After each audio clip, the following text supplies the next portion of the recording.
Mesdames et messieurs, dans ce c'est-à-dire, on parle de citoyenneté, d'éducation à la discipline et d'engagement des jeunes avec un programme qui façonne les leaders de demain. Il s'agit bel et bien du parcours citoyen.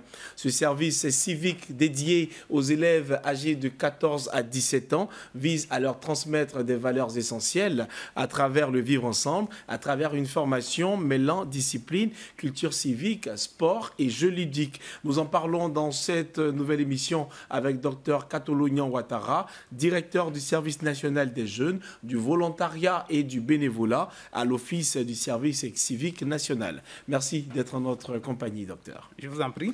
Alors, de façon très concrète, le parcours citoyen, c'est un programme de formation ou c'est de la rééducation qu'on fait? C'est un programme de formation. Mais permettez-moi, avant de répondre à votre préoccupation, de vous remercier pour l'opportunité que vous nous offrez de nous exprimer sur votre antenne pour parler du parcours citoyen, et cela au nom de Monsieur le ministre de la Promotion de la Jeunesse, de l'Insertion professionnelle et du service civique.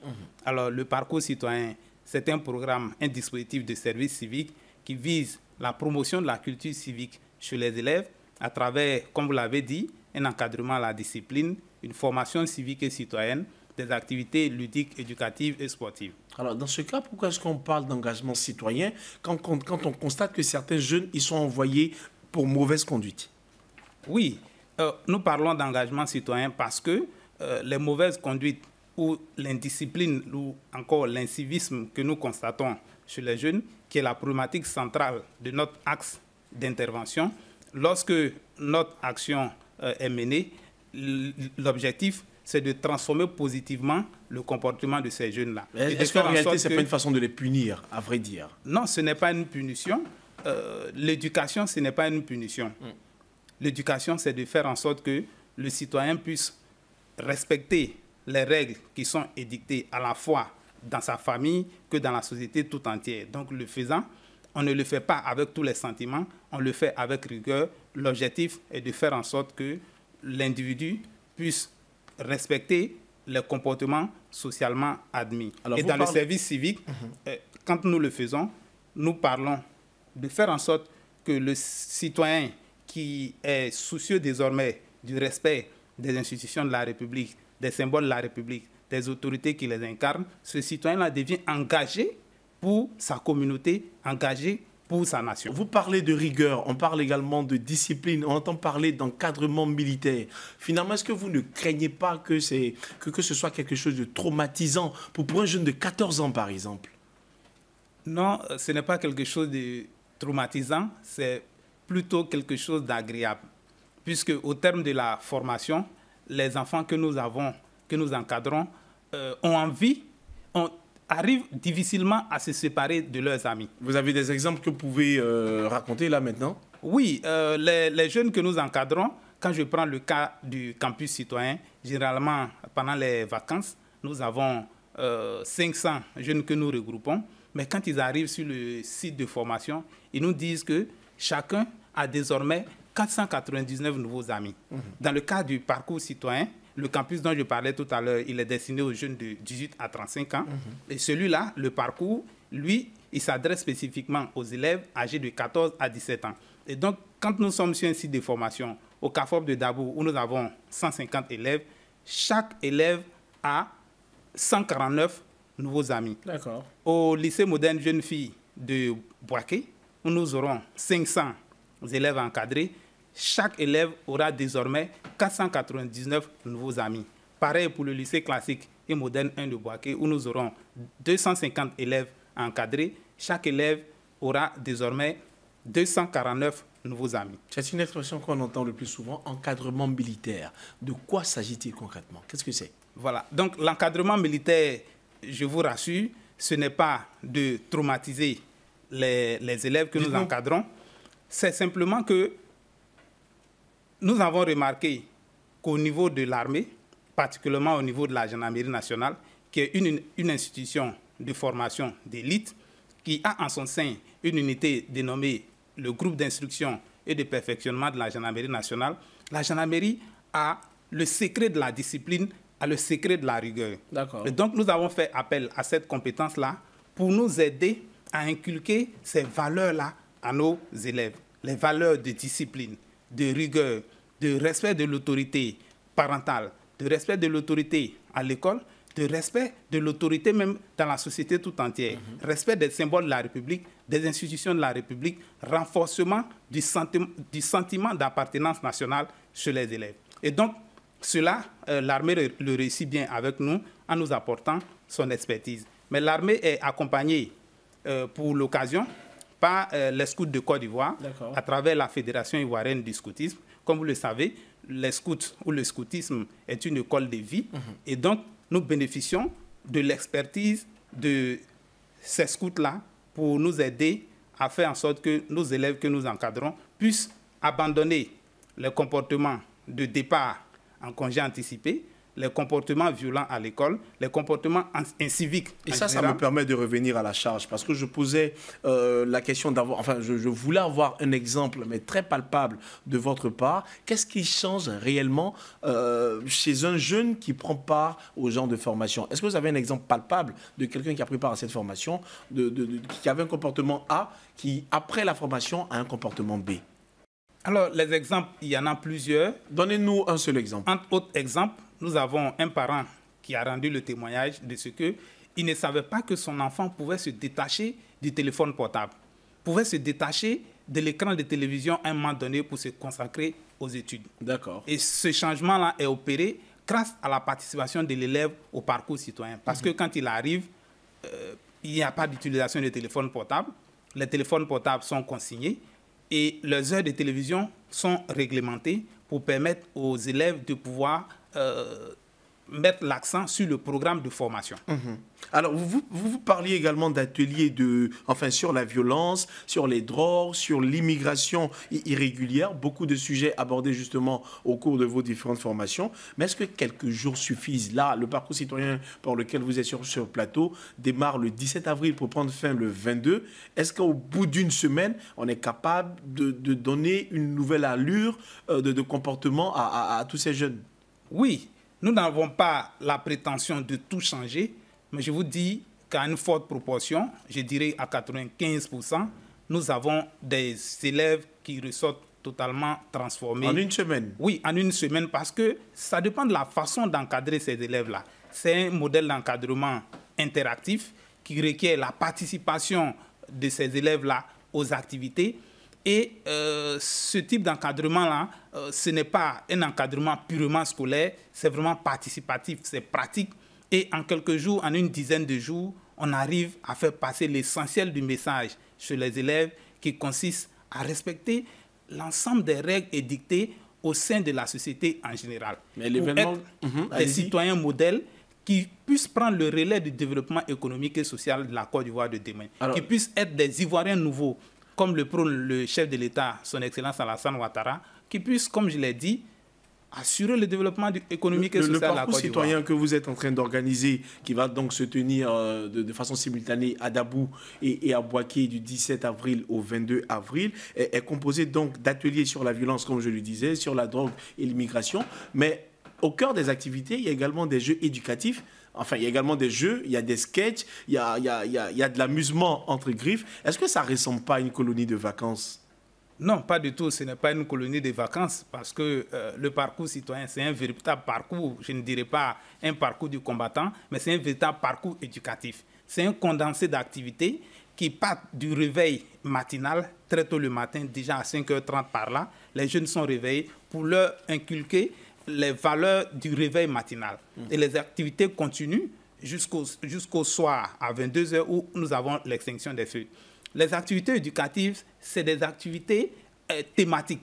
Vous avez cité les violences juvéniles, les questions de prévention de la consommation des drogues, les questions de prévention des congés anticipés. Ce sont des thématiques qui sont développées à travers ces activités éducatives-là, ces activités ludiques, justement pour permettre à ce que le message puisse passer facilement chez les élèves.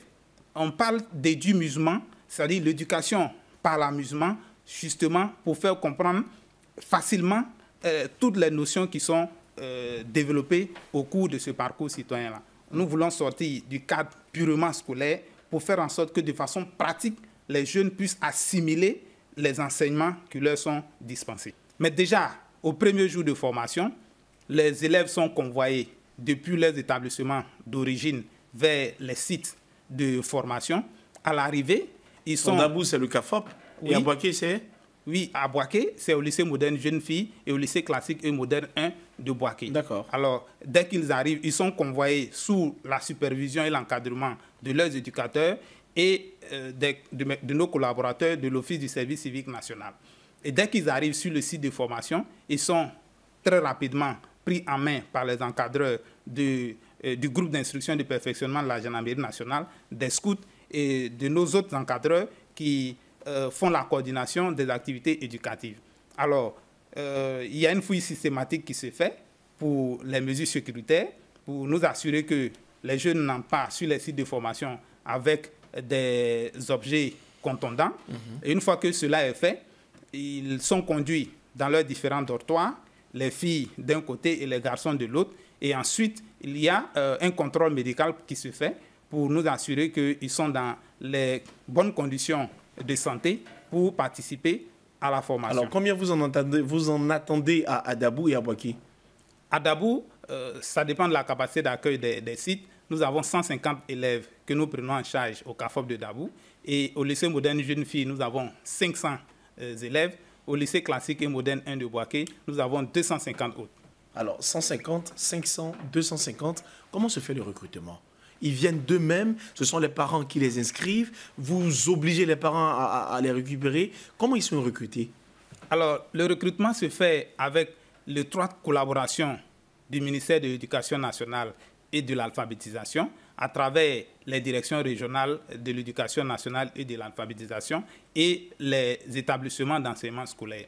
Alors, ce sont les éducateurs qui recrutent les élèves parce que ce sont eux qui sont au contact des élèves, qui les connaissent mieux, qui, à travers l'observation, arrivent à détecter les élèves qui présentent les profils indiqués pour le parcours citoyen, c'est-à-dire que ceux qui présentent en majorité des problèmes de discipline.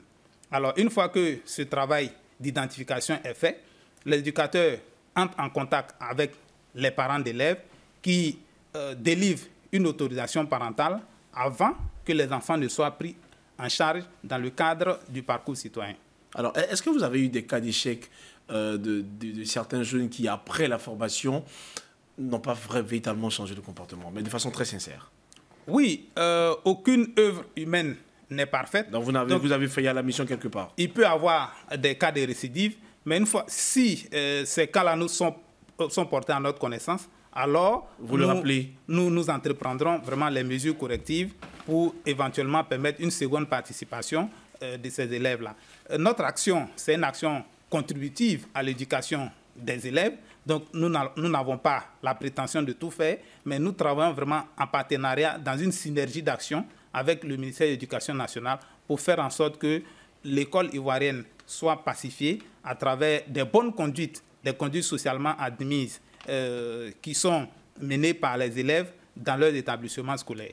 Et vous l'avez constaté, depuis 2021, nous n'avons pratiquement pas entendu de grands troubles au sein de l'école du fait de tentatives de départ en congé. L'objectif, c'est d'avoir aucun trouble. Oui, c'est d'avoir aucun trouble, mais la tendance est bonne et nous sommes beaucoup plus dans une approche préventive pour éviter que ce que nous avons connu en 2021, le fameux phénomène des congés anticipés, qui a été à l'origine de l'institution du parcours citoyen, que ce phénomène-là ne puisse se reproduire. Alors, ça sera la dernière question. Qu'est-ce que vous répondez à ceux qui disent que le parcours citoyen est véritablement une opération de communication?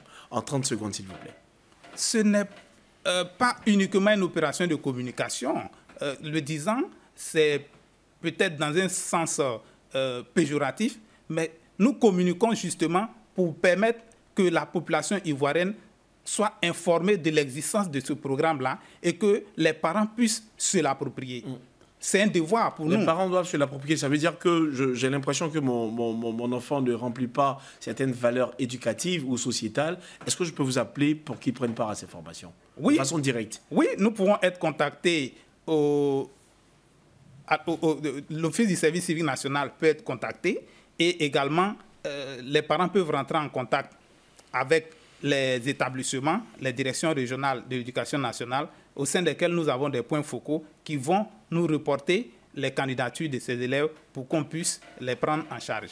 Merci à Dr Kalotionan. Je précise que nous pouvons être contactés au 07 02 3 x 67. Merci à Dr Katolognan Ouattara. Je rappelle aux téléspectateurs que vous êtes directeur du service national des jeunes, du volontariat et du bénévolat à l'Office du service civique national. Dernier mot en 20 secondes, s'il vous plaît. Alors, simplement dire que le parcours citoyen est un programme important ou importantissime qui est à la disposition de nos élèves et nous invitons les parents à se l'approprier parce que c'est un programme, c'est une activité qui s'inscrit dans le vaste programme jeunesse du gouvernement 2023-2025. Et pour clôturer ce parcours-là, nous aurons ce 22 avril 2025, 2 cérémonies simultanées de clôture sur le CAFOP, au CAFOP de Dabou et au lycée moderne Jeune Fille de Boaké où nous aurons la cérémonie principale à laquelle nous invitons les parents à venir découvrir ce que leurs enfants ont appris. Merci à Dr Katolognan Ouattara. Mesdames et messieurs, c'est ici que nous mettons un terme à cette émission. Merci de l'avoir suivi. Restez sur cette info. Les programmes se poursuivent.